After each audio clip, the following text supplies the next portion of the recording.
Hi everyone, स्वागत है आपका आरएस क्रिएशन स्टडी चैनल में। तो आज हम लोग जो है एक शॉर्ट स्टोरी की समरी डिस्कस करने जा रहे हैं, जो कि है हर्ट्स एंड हैंड्स। इसके जो राइटर हैं वो है ओ हेनरी और ये पब्लिश हुई थी 1902 में। तो ओ हेनरी की जितनी भी स्टोरीज होती है ना, इनकी एंडिंग काफ़ी सरप्राइजिंग होती है और इंटरेस्टिंग होती है। तो इस स्टोरी की एंडिंग भी काफ़ी सरप्राइजिंग और इंटरेस्टिंग है। तो अब हम स्टोरी स्टार्ट करते हैं। तो ये जो कहानी है ना, ये एक डेनवर नाम के रेलवे स्टेशन से स्टार्ट होती है। डेनवर नाम के रेलवे स्टेशन पर एक बीएम एक्सप्रेस नाम की ट्रेन आकर के रुक जाती है। और इस ट्रेन के ऊपर काफ़ी पैसेंजर चढ़ते हैं और इन पैसेंजर में जो है एक लड़की भी होती है जिसका नाम होता है मिस फेयर चाइल्ड। तो ये जो लड़की है ये जाकर के ट्रेन में बैठ जाती है और ये जो लड़की है काफ़ी खूबसूरत है, इसने काफ़ी अच्छे कपड़े पहने हुए हैं और ये जो है काफ़ी रिच लग रही है और हाई क्लास लेडी लग रही है। तो ये वहाँ पर बैठी होती है और इसके सामने वाली जो सीट होती है ना वो खाली होती है। तभी इसके सामने वाली सीट में, जो ट्रेन में सीट होती है, वहां पर जो है दो व्यक्ति आकर के बैठ जाते हैं इसके सामने। और इन दोनों में से एक का नाम होता है मिस्टर ईस्टन। ये जो मिस्टर ईस्टन होता है ये काफी यंग होता है, चार्मिंग होता है, इसके चेहरे पे ग्लो होता है, ये थोड़ा हैप्पी जैसा दिख रहा होता है और कपड़े भी इसने काफी स्टाइलिश पहने होते हैं। और ये जो दूसरा व्यक्ति है, इसका नाम नहीं बताया है, ये जो है स्ट्रेंजर होता है। तो ये जो है थोड़ा डल सा फेस होता है, सैड सा फेस होता है इसका। ये जो है थोड़ा एज्ड होता है और मोटा जैसा होता है, फैट सा, और इसने कपड़े भी ज़्यादा अच्छे नहीं पहन रखे होते, मतलब ज़्यादा स्टाइलिश नहीं पहन रखे होते हैं। और इन दोनों के जो हाथ होते हैं ना उसमें हथकड़ी बंधी हुई होती है।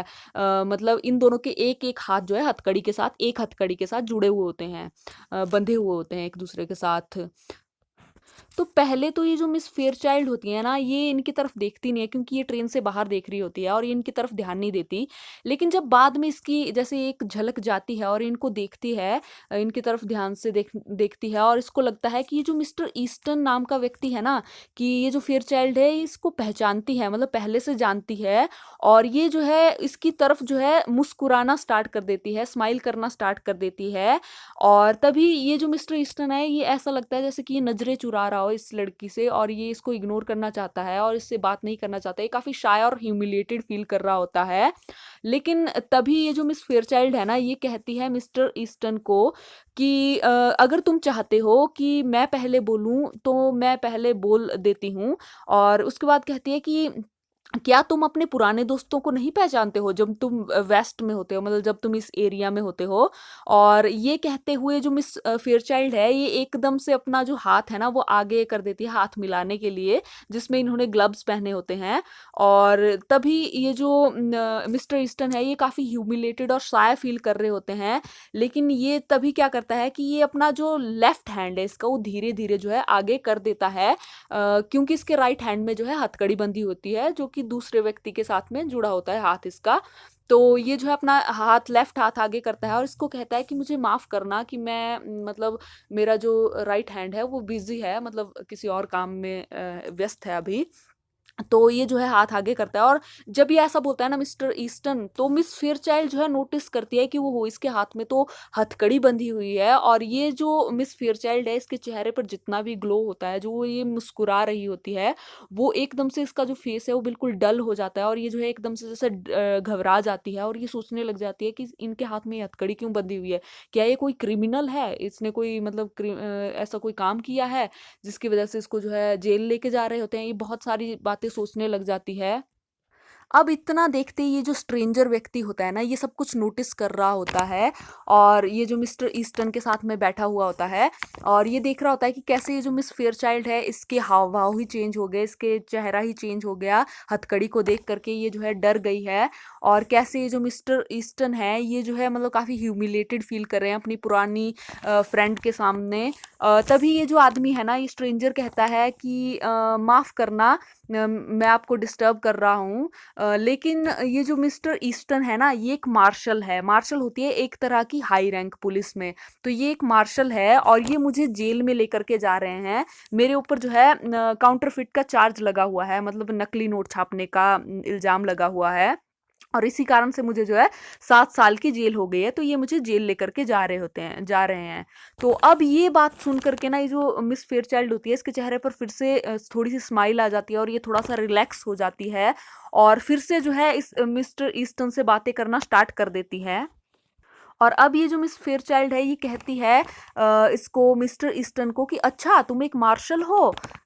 तभी ये जो मिस्टर ईस्टन होता है ये भी थोड़ा सा रिलैक्स हो जाता है, थोड़ी टेंशन इसकी कम हो जाती है और कहता है कि हाँ मुझे कुछ तो करना ही था पैसे कमाने के लिए, तो अब मैं मतलब वैसे भी ये जो वॉशिंगटन शहर है ये बहुत महंगा शहर है और यहाँ रहने के लिए पैसों की बहुत ज़्यादा ज़रूरत पड़ती है, तो मैं जो हूँ एक मार्शल बन गया हूँ। जबकि मैं जो था ना एम्बेसडर बनना चाहता था। तो अब यहाँ पर जो है ये जो मिस्टर ईस्टन है ये थोड़ी फेंकने लग जाता है, एक तरह से एक होता है ना शो ऑफ करना स्टार्ट कर देता है, काफ़ी बातें बनाना स्टार्ट कर देता है। और पहले तो ये जो मिस्टर ईस्टन था ना ये बात करने से भी शर्मा रहा था, लेकिन अब जो है अपने आप को कूल और स्मार्ट दिखाने की कोशिश कर रहा होता है। और अब यहाँ पर ये जो मिस फेयरचाइल्ड है ना ये भी ये जो मिस्टर ईस्टन है इससे बहुत ज़्यादा इम्प्रेस हो जाती है, इसको हीरो समझने लगती है और इसको कहती है कि तुम जो हो काफ़ी एडवेंचर और कूल हो, तुम जो हो घुड़सवारी करते हो, तुम मतलब गोलियाँ चलाते हो और फायरिंग करते हो और काफ़ी मतलब डेंजरस काम करते हो। तो ये सारी बातें सुन कर के जो है मिस फेयरचाइल्ड काफ़ी इम्प्रेस हो जाती है इससे और इससे मतलब काफ़ी बातें करना स्टार्ट कर देती है, क्योंकि मिस फेयरचाइल्ड काफ़ी बातूनी होती है। तो अब ये जो मिस फेयरचाइल्ड होती है ये मिस्टर ईस्टन को कहती है कि क्या हम फिर से वॉशिंगटन शहर में मिल सकते हैं, और ऐसे ही जो मतलब अपना इंटरेस्ट दिखाती है मिस्टर ईस्टन से मिलने में, दोबारा मिलने में। लेकिन ये जो मिस्टर ईस्टन होते हैं ना ये एकदम से कहते हैं कि जल्दी ही नहीं मिल पाएंगे, ये तो पॉसिबल नहीं है, क्योंकि मेरे जो गुड डेज थे ना वो ओवर हो चुके हैं। अब मतलब अब जो है मैं यहाँ पर नहीं आऊँगा या फिर यहाँ से बाहर रहूँगा, तो इस तरीके से ये कुछ बोल देता है मिस्टर ईस्टन।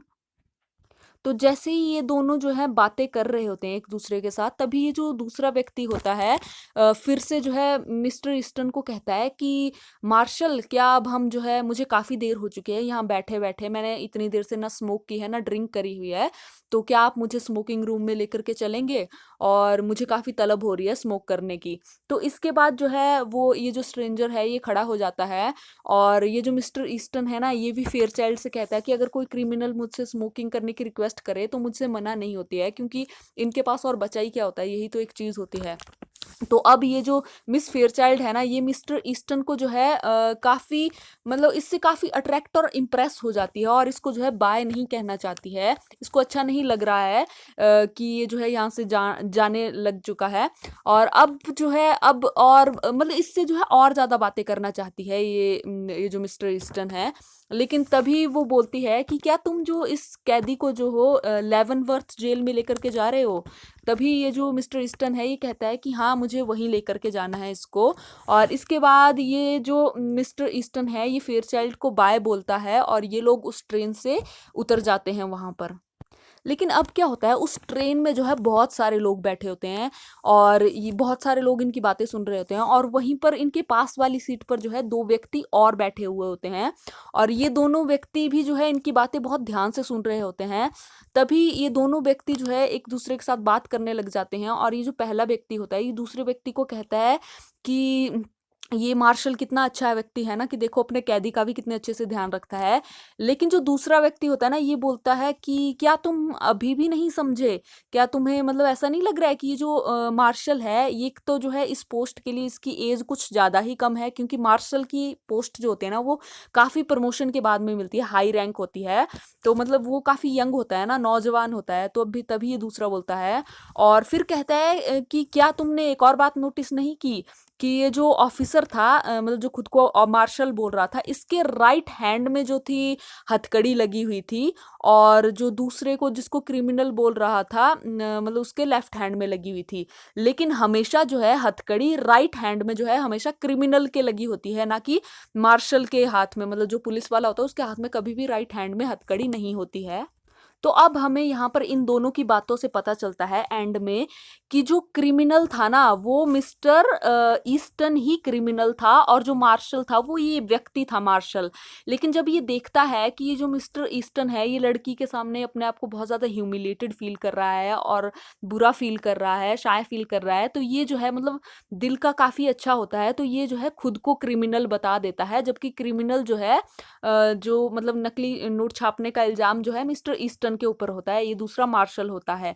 तभी इस स्टोरी का नाम जो है हर्ट्स एंड हैंड है। मतलब हैंड से यहाँ पर पहचान हो रही है कि कौन क्रिमिनल है और कौन ऑफिसर है। और हर्ट मीन यहाँ पर जो ये जो ऑफिसर है इसका दिल जो है काफ़ी अच्छा है, मतलब उसको जो है ह्यूमिलिएशन से बचाने के लिए ये जो ऑफिसर है ये झूठ बोल देता है लड़की के सामने।